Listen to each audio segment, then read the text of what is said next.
Hi guys, I want to quickly share with you how I have been emptying out the loose tea out of my round tea bags. Some people have made a quick request and this is just a video response. So I've got my round tea bags and this collection here has been sitting on by the side of my windowsill for the last 24 hours to 48, a couple of days. I've got my used ones that I've literally just taken out today. These are quite damp and still wet. I much prefer to empty the contents out once they have dried.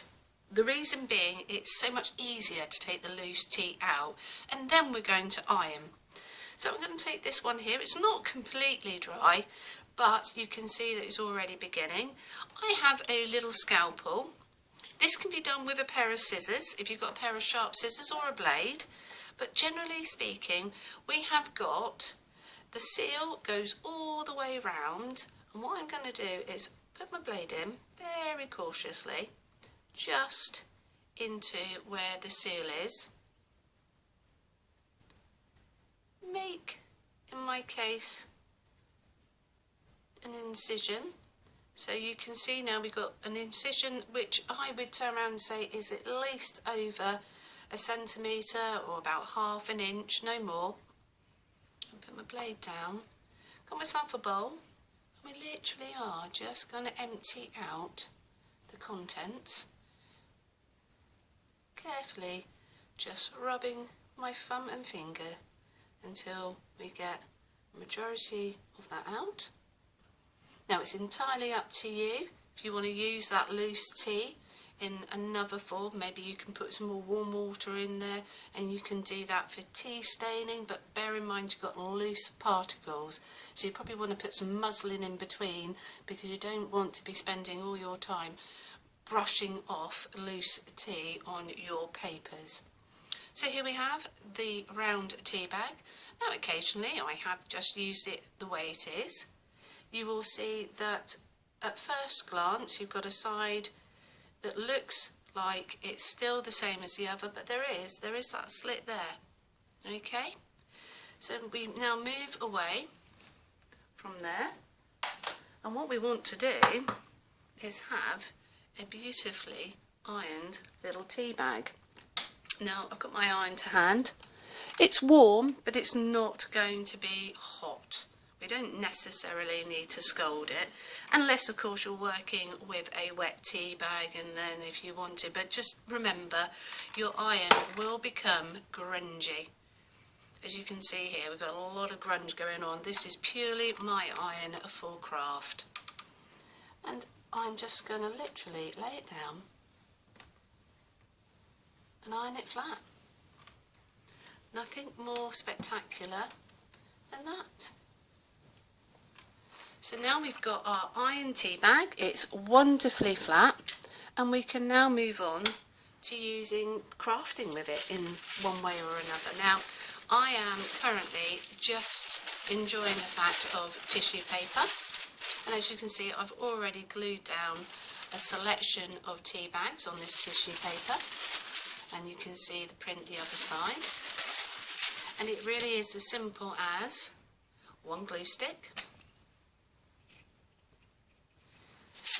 Only thing you have to be a little bit more cautious is when you are gluing the tea bag. You can see the way that I've placed my fingers there, because you can rip the tea bag by accident, because obviously the glue stick fights a little bit with you.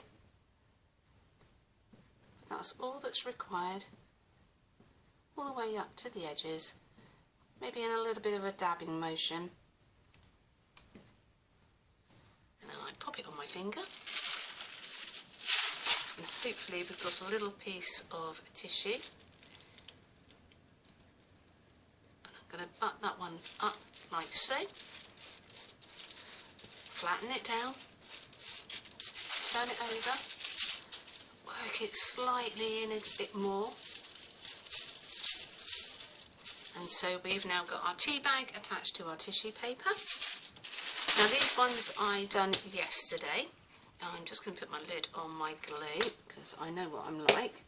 Got a pair of scissors here, and I'm going to just cut out roughly this moth.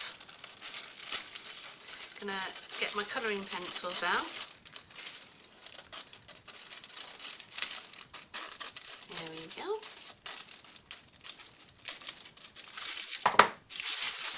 Put tissue paper to one side.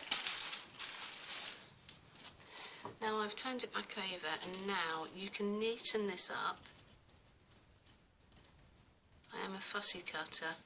Do you like everything? I mean, you may like your edges raw and you don't have to fussy cut, but I am going to make the most of this. I possibly can. Make it as neat and tidy. What I'm hoping to do is I'm still working on the concept of making a garland with these to hang in the summer months. Right, let's try and get that off my fabric. And if you want to know what's going on with this fabric has been eco-dyed. So we've got some luscious colours going on there. So there we go, we've got our tissue paper, we've got this lovely moth. Out come the colouring pencils. I've got a variety of colouring pencils here. Some good quality, branded, as long as, and just some children's general colouring pencils. And what am I going to do? I'm going to enhance this slightly. We're getting a white piece of paper. There we go.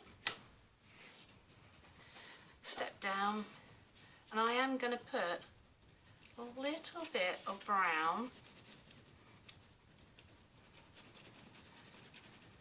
around the outer edge, just for a little bit of definition.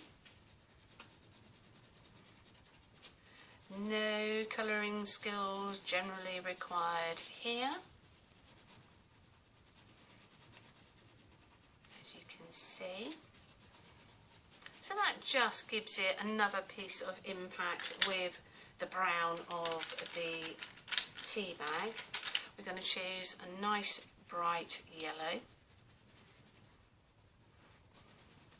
And I really am just gonna, can you see that I'm just generally scribbling in a roundabout way, trying to stay a little bit within the lines. Just put a little bit up the body. If I've got a blue, a nice turquoise blue, see, I did have a turquoise blue, but obviously the pencil there has got broken, so we're going to go for another blue in the collection.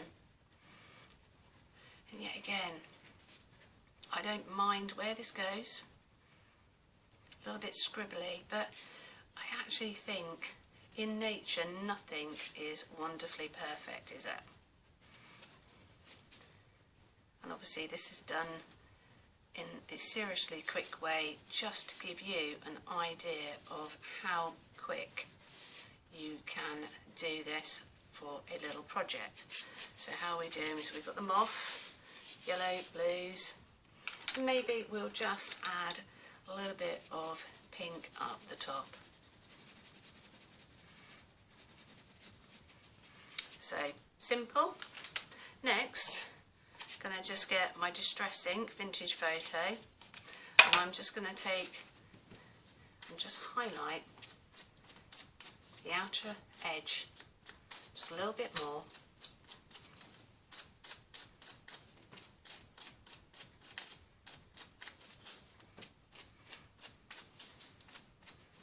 Might even just go in there a little bit.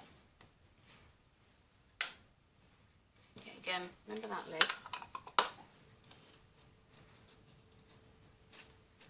And that was the quickest little way of doing an easy example on a round tea bag, all ready to go now to make either a garland or to go into a mini journal. You know, whatever you can think of, whatever you can imagine, go for it. Right guys, I hope that was helpful, and I'll catch up with you later. Bye bye.